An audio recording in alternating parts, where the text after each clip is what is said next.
Hello everybody, and welcome to the West Ham YouTube channel. It's Corey, and yes, of course, there's a massive game on Sunday afternoon. It is West Ham United versus Liverpool. This is the tactical breakdown, so you get your tactical breakdown first, and then of course I'll go through the predicted 11 as we get closer to the time. But it's a massive fixture. I know Liverpool have had a little bit of a lull in form. It was a good result against Tottenham Hotspur. I do actually believe, having reviewed that game, that Tottenham gave them a lot of opportunities to sit deep at times and then pull them out of position and get them behind. And we saw that with Trent, and particularly his goal and his assist for the third. So it's something that West Ham need to be wary of and not get pulled into. I think our form and our performances over the past couple of games have really shown our ability in terms of press teams as a team in general. We know our strengths in terms of sitting in a low block, how well organised we are, how much reliance at points we put on Jarrod Bowen and Pablo Fornals to defend those wings. Again, at times on Sunday, we're going to have to rely on them to do so.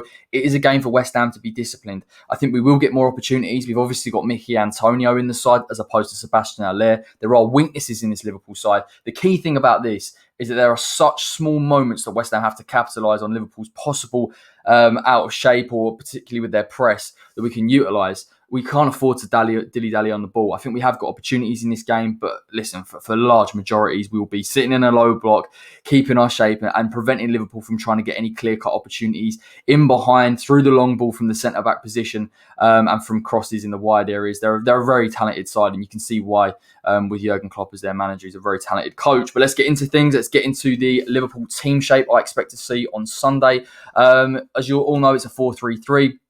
They employed Gini Wijnaldum in the pivot role, which is interesting enough. Phillips, I believe, is going to come in alongside Jordan Henderson. Thiago's playing in an advanced role, almost in that 8 role alongside James Milner. They'll alternate in terms of when to go and when to sit. But obviously, naturally, you have Bobby Firmino sitting in almost a 10 role at times, dropping deep with Mane and Salah maintaining the width from the initial shape. So again, they've changed it slightly. I think Liverpool have tried to cover different areas and change, particularly with that midfield. We know that technically previously, last season, they weren't technically the best. They've obviously added Thiago in there. He's got real quality. Even at parts this season, they've played with a double pivot at times. It hasn't helped them in terms of getting forward. And we've seen in the past couple of games in terms of chance creation against teams in a low block, it hasn't worked. Interestingly enough, Jurgen Klopp put in the pivot last night with Gini Wijnaldum and pushed Thiago and James Milner forward. It did work. It exploited their midfield. It is something that West Ham therefore have to be wary of in terms of dealing with the press. They are going to push a little bit higher. I will, of course, get onto how that role of somebody like a Thiago influences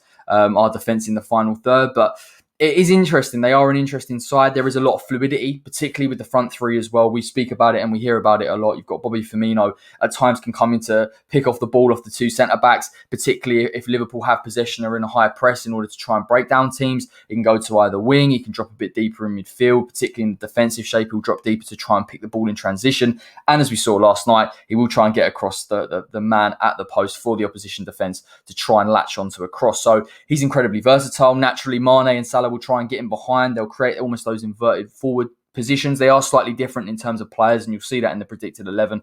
But nonetheless, this is a dangerous side. And listen, there's no doubt that they're obviously harmed by the fact they've got no Joe Gomez, no Virgil van Dijk. Henderson's now dropping into a centre-back role, no Fabinho. So there is problems there. But as we saw last night, they are incredibly functional. They have got enough in different areas to hurt us. Now, in possession, this is what you're likely to see. Obviously, Gini in the pivot role sitting a little bit deeper. There are multiple avenues in which they can hurt us. Now, you've got Firmino will tend to drop into that 10 role and have the support of somebody like a Thiago and a James Milner beside him. It'll allow them to carry possession a lot more. There is a fluidity in terms of what centre midfielder goes to pick up the ball. As you can see on the wide areas, Robertson and Trent Alexander-Arnold are an absolute nightmare. They are different in terms of their playing characteristics. Robertson will keep the width a lot more in terms of his play. He'll tuck in. He's a bit cuter defensively. His positioning's a lot better than Trent's, and he'll look to keep the width. And he'll only really invert once Liverpool have a full press in the final third and trying to create an additional run or look to get a cross in. But he won't invert his run as much as Trent will. Trent has got that tendency, particularly from the halfway line, to come a bit central. You hear all the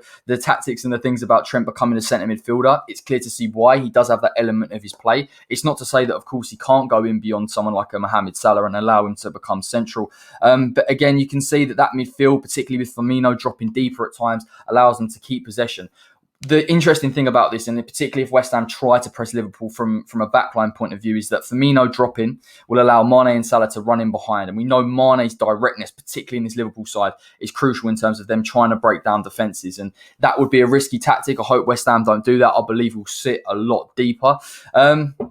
Henderson, I've pointed it out in terms of that long ball over the top, and we're consistently seeing this, and we saw this last season at spells. Henderson is fantastic in terms of defending that right-hand side when Trent Alexander-Arnold pushes forward. It's why Liverpool are so fantastic in terms of their defensive shape. I know people look at them and say, well, they push their fullbacks forward, but the midfielders cover those elements. And Henderson, when he was in that centre midfield role, was able to play balls over the top and defend, and was so crucial in terms of introducing Trent into the attacking third. In a centre-back position, he doesn't have that licence. He does have tendencies to try and step into midfield naturally because that is his position. His distribution is phenomenal. Against Spurs at times, Salah was running in from deep, and this is the problem when they play with a false line and almost false forwards in general. When they come deep, teams are willing to try and press them in terms of that back line, and because of their pace and their directness, they get in behind and they utilise that long delivery from somebody like a Jordan Henderson. So West Ham cannot switch off, even when Liverpool do have the ball, even when they possibly sit a little bit deeper and the press isn't in full flight. Let's get into the final third in terms of how Liverpool, obviously everyone knows Liverpool's quality in the final third. It's diminished recently, and I think that's because they lack a direct player in terms of that centre forward. Firmino isn't really a number 9, let's be honest. He's a number 10, he's creative, has a lot of licence in this Liverpool team to pick up the ball, to keep possession, and to draw defences out of shape. Jota obviously offered that direct threat in behind. He's not going to be in this game. I think the way that Klopp was able to navigate and deal with Jose Mourinho last night was the fact that he could push his two centre midfielders in Thiago and James Milner a bit further forward, overwhelm them. Firmino was dropping into holes, drawing him out of position, and it also allowed the likes of Robertson and Trent Alexander-Arnold to be introduced in the wide areas because they were being dominated, Tottenham, in terms of that midfield. West Ham cannot afford to allow Liverpool to dominate us in the centre of the park. And I will, of course, speak about our two pivots in Rice and Souček and how they can try and nullify that. And there'll be a lot of emphasis as well on Fornals and Jarrod Bowen in this game.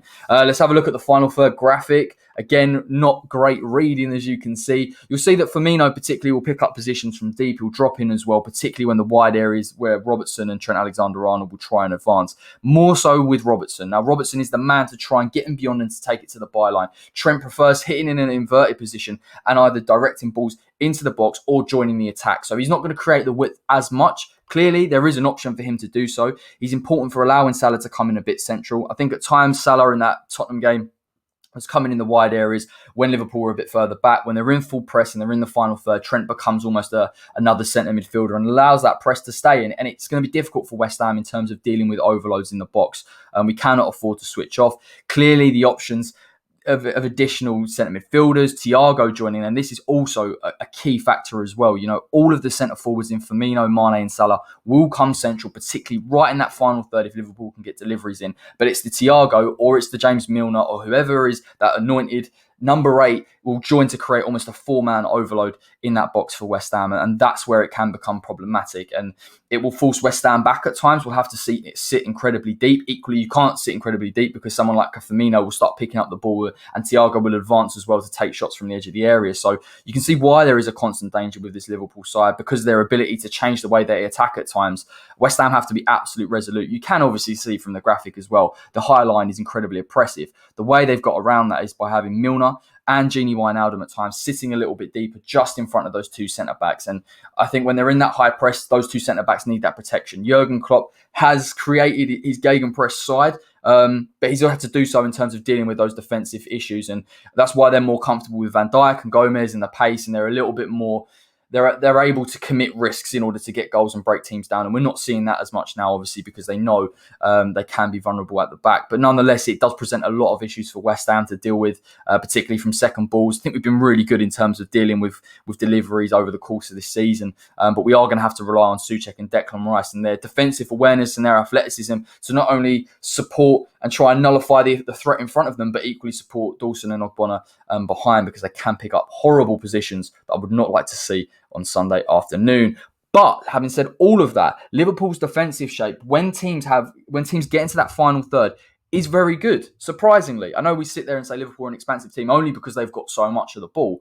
But actually, when teams start to press up against Liverpool, there is a serious demand on the likes of Mane and Salah to try and support the right back and the left back in Robertson and Trent. And you'll see here as well on the far left, you've got Mane that will try and cover those wide spaces, but equally be willing to push. And then you've also got Salah on that right-hand side protecting Trent, allowing that back four to come a little bit central to keep its shape. Crucially as well, though, the entirety of that almost midfield 5 at times, where you've got you've got Sadio Mane, you've got Salah. They'll go and try and press the ball. They'll try and win the ball. But equally, those three midfielders will also try and press the ball individually. And it becomes very, very difficult. And it does allow that transition incredibly quickly, particularly if you're trying to employ a bit of a high line against Liverpool, because the likes of Salah and Mane can obviously hit out from those positions with their pace. Firmino is obviously the man there that is dropping just in front of those defensive shape, and he'll try and pick the ball up and obviously distribute it to the likes of Mane and Salah.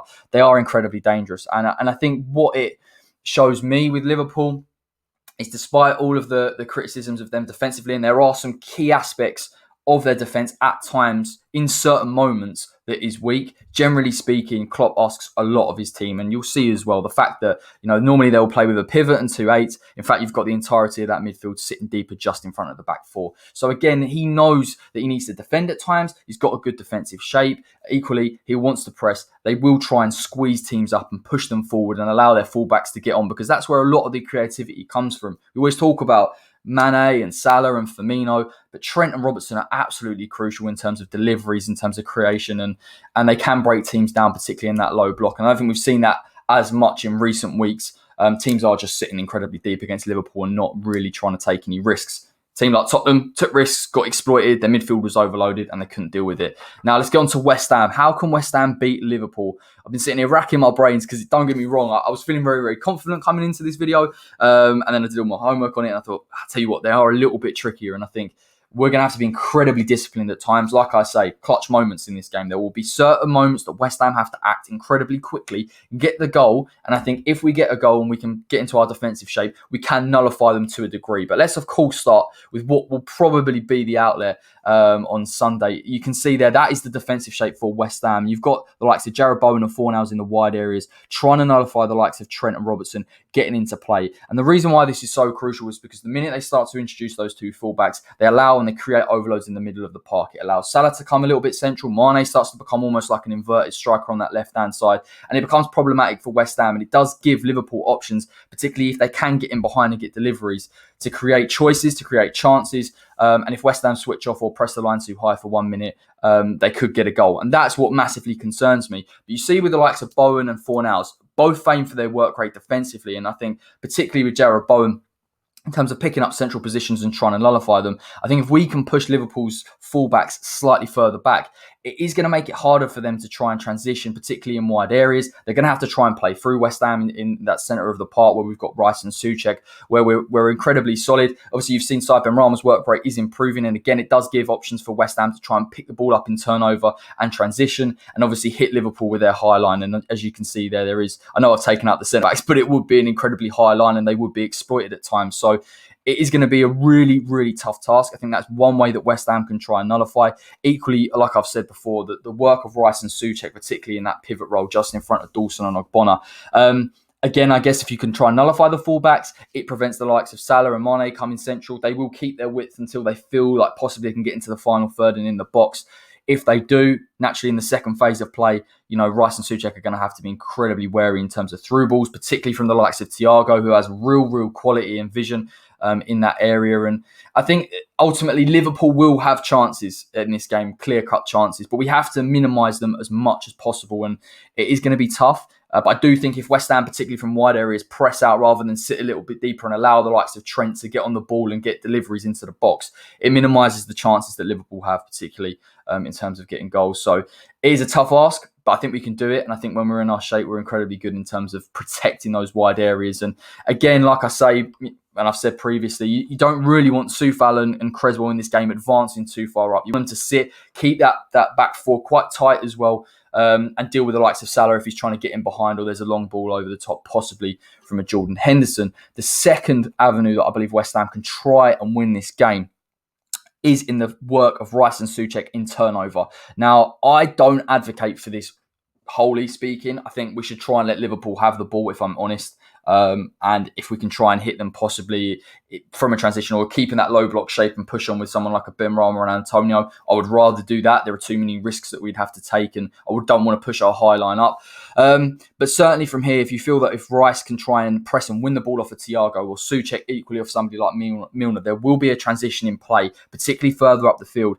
And there is space just in behind and just in front of those two centre-backs that will be exploited. You feel that Mickey Antonio at times in this game is going to try and drop into a deeper position and try and pick the ball up. The key difference here to what we've seen previously with Sebastian Haller is Haller will not be able to transition with that ball if West Ham win turnover and get in behind and stretch the play. Can't do it. Doesn't have the pace. But Mickey does have the pace. And there are certain tendencies, particularly with the two centre-backs. I'm not sure whether it's because of the personnel, equally because the fact that Jordan Henderson is a centre midfielder and not a centre-back. It's the same that's happened to Reece Williams. Their body shape, in terms of that quick transition, they can't deal with it. And the ball and through balls can get past those two centre-backs. And Mickey Antonio is the man with the pace and the directness to get in beyond and stretch them. Equally, of course, the fact that Trent Alexander-Arnold has the tendencies to create almost an inverted run and come a little bit central and push on a little bit further than Robertson does mean that Mickey Antonio, where he likes to drift off to the left-hand side, can also get in behind. Naturally, this does depend on the quickness in terms of winning the ball and in terms of the speed of the pass from a Rice, a Souček, and as you can see, their side Benrahma. And I think the work rate of those three in this game is going to be absolutely pivotal, trying to not only nullify them, but win the ball and create a one-on-one chance for Mickey Antonio. That could be the key outlet in this game. Like I say, though, Thiago, for me, is a real press-resistant midfielder. He can keep the ball. He can drag it away from you. Declan is very, very similar in that in terms of keeping the ball and shielding it and breaking the press. It's going to be an interesting battle. Risks are going to have to be committed in this. But you feel like Milner, I know he's done a good job in there and he's getting older. And I guess to a degree, for him to still be competing at this level, at that level of energy as well, is impressive. But I think Souček, particularly with his athleticism, could get the better of him at times. I thought Milner in that sort of Liverpool game with Tottenham was a little bit sloppy in possession. I think that's something that West Ham could look to capitalise on. I'm not saying West Ham have to go and press Liverpool in the three, but I think we have to go and compete and try and win the ball individually as a midfield three once you take Fornals and Bowen out of that because of their protection in wide areas. And I think we can transition through the middle and try and exploit Liverpool's high line. We've got to do that. I mean, we could only have 2 or 3 chances in this game to do that, but we have to take that. And I think Liverpool, when they got exploited early on against Tottenham with Son getting in behind, that's exactly the type of move that West Ham need to employ. And even when you saw it, I think Kane dropping into that 10 role, you look at Benrahma, if he can sort of break free from that Liverpool midfield and Rice can get it into Benrahma. Again, we've seen Benrahma's qualities from deep areas, particularly against Burnley, and in terms of Mikel Antonio latching onto it. So there is another avenue for West Ham to try and break Liverpool down and definitely try and get a chance in on goal. That could be a rare opportunity. But here's another one as well. And this is really not picked up on too much. Liverpool, when they're in a mid-block, when they allow the team to have the possession, and West Ham are trying to push a little bit of a high line. Obviously, Jurgen Klopp's side love to press. They like to press individually. They don't really tend to press as a team, but they like to squeeze the play. And particularly with the back four, and crucially with the back four, as you can see with Trent particularly, he'll push forward, try and press, and Robertson will come a little bit central to create that back three. And Liverpool, from that position in that mid-block, will try and press as a side. You can clearly see here, you've got the likes of Milner, Thiago, and Wijnaldum all pressing the ball in that wide area, particularly where West Ham could possibly pick it up off the left-hand side. It's the same situation for the right-hand side. And what happens is there are clear spaces for teams to switch into. Newcastle did it briefly with Callum Wilson in the game in December. This game, particularly against Tottenham, happened again. This is a risk that Liverpool take. And again, I suppose you wouldn't really assess teams that could break that press and hit a switch pass. And West Ham don't typically hit switch passes as much as possibly we should do. I think against Palace, we were starting to see that creep into the game and it's massively positive. I think we need to start to utilise some of our key talents in that. Aaron Cresswell, as you'll see on the bottom left of the screen, possibly trying to look and distribute into the likes of Jarrod Bowen. Declan Rice as well, we've seen his quality in terms of distribution. But it's about the quickness of thought. Liverpool will press us aside. They'll try and win the ball. And if they win it, again, we're out of position and they'll try to initiate that transition. So we can't afford really to be sloppy when we get the ball, particularly when we notice that Liverpool were in a mid-block. I would love it if David Moyes picked up on this and he assessed it, because you feel like, particularly on that right, I don't think we're going to get it on the left. For me, Fornals, even though Trent is typically out of position, he's not going to get in behind him. He doesn't have the pace. We need him in terms of trying to nullify him and his work rate and pushing him possibly back into his own half.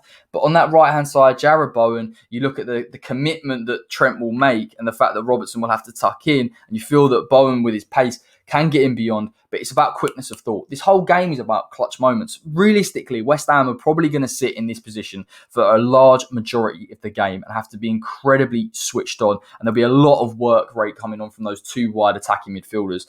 But there are chances here. Like I say, there are positions, particularly if we win the ball, when they're in a high line, that Mickey could try and get in beyond. And the fact that Trent's tendency to push on will leave him open. Equally, the fact that Trent will also like to push on. And if they get into a mid-block and West Ham try to build possession up from the back, they'll try and cut in and there'll be a space on the wide right. So I think West Ham need to do their homework in this game. Pick the moments.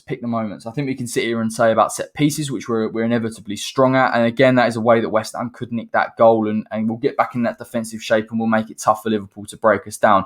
The key thing about this is, I'd be interested to know if Liverpool fans are watching this, what their opinion is on it. The fact that last night, Tottenham really, for me, gifted them that opportunity. They allowed them to dominate the midfield. They were defensively very poor. Their line was broken on numerous occasions and Liverpool got in behind. And if West Ham do the same, naturally, they will get goals against us. But I don't think this West Ham side is going to do this. I think we've switched on in terms of a back four, in terms of when to press and when to sit off, particularly in those games against Southampton and Everton. We've improved from then.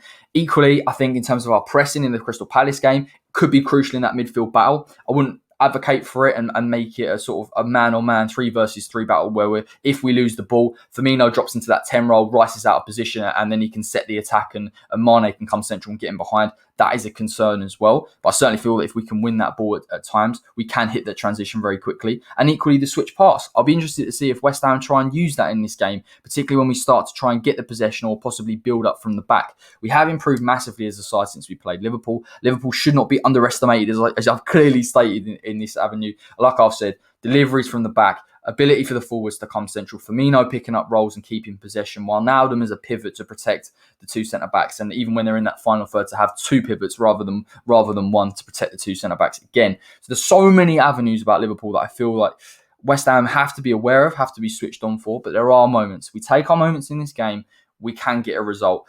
It's just a tough game. It's just a really, really tough game. Let me know in the comment section what you think about this game, where you think Liverpool's strengths are, who you think their key assets are, and where do you think West Ham can hurt them. Obviously, like the video, as I say every single time. Subscribe if you're watching and you're new. There'll be a predicted 11 video out tomorrow when this goes out, so that could be Sunday in the morning before the game or Saturday. I'll decide very, very shortly. And until next time, take care.